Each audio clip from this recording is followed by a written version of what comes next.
اعوذ باللہ من الشیطان الرجیم، بسم اللہ الرحمن الرحیم۔ ناظرین، زیر نظر ویڈیو میں ہماری مائیں بہنیں جتھوں کی صورت میں آٹے کے حصول کے لیے لائنوں میں کھڑی ہوئی ہیں۔ ہماری ماؤں بہنوں کی عزت اب اس طرح سستی ہو چکی ہے کہ ہماری مائیں بہنیں آٹے کے حصول کے لیے سڑکوں پر گھسیٹی جا رہی ہیں۔ ہمارے ملک میں آٹے کی قلت نے بحران پکڑا ہوا ہے۔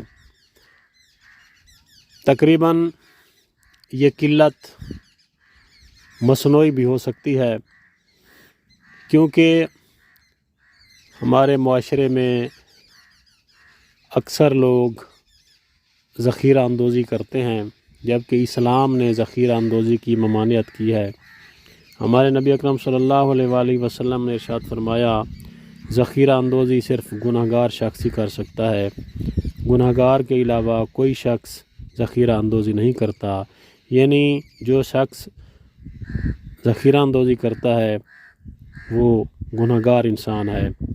مزید ہمارے نبی اکرم صلی اللہ علیہ وآلہ وسلم نے ارشاد فرمایا، تاجر خوش بخت ہے اور ذخیرہ اندوز ملعون ہے۔ مزید ہمارے نبی اکرم صلی اللہ علیہ وآلہ وسلم نے ارشاد فرمایا، جس شخص نے مسلمانوں پر ذخیرہ اندوزی کی، اللہ تعالیٰ اس پر جزام یعنی کوڑ اور افلاس مسلط کر دے گا۔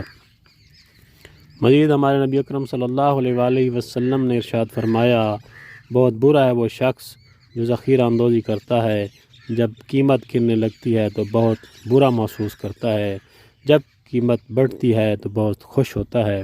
ناظرین، ہمارا ملک اسلامی ملک ہے، اسلام کے نام پر حاصل ہوا ہے اور اسلامی تعلیمات سے ہم دور ہیں۔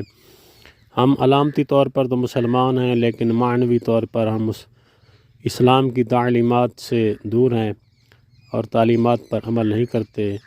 پیارے بھائیوں، اگر آپ نے گندم ذخیرہ کی ہوئی ہے تو اپنے آس پاس دیکھیں، کتنے غریب لوگ ہیں جن کے پاس ایک وقت کا کھانا نہیں ہے۔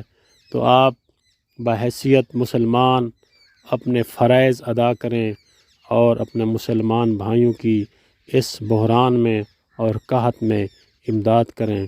اللہ تبارک و تعالی اگر ہم یہ فعل کریں گے، یہ کام کریں گے تو ہمارے رزق میں، مال میں اضافہ کرے گا، اور ہمارے نبی کام کریں گے تو ہمارے رزق میں، مال میں اضافہ کرے گا، اور ہمارے نبی اکرم صلی اللہ علیہ وآلہ وسلم کی ذات ہم پر خوش ہوگی اور اللہ تبارک و تعالیٰ کی ذات ہم پر خوش ہوگی۔ دعا ہے کہ باری تعالیٰ ہمیں ذخیرہ اندوزی کرنے سے امان دے اور اپنے آس پاس کے بھائیوں کی مدد کرنے کی توفیق عطا فرمائے۔ آمین ثم آمین۔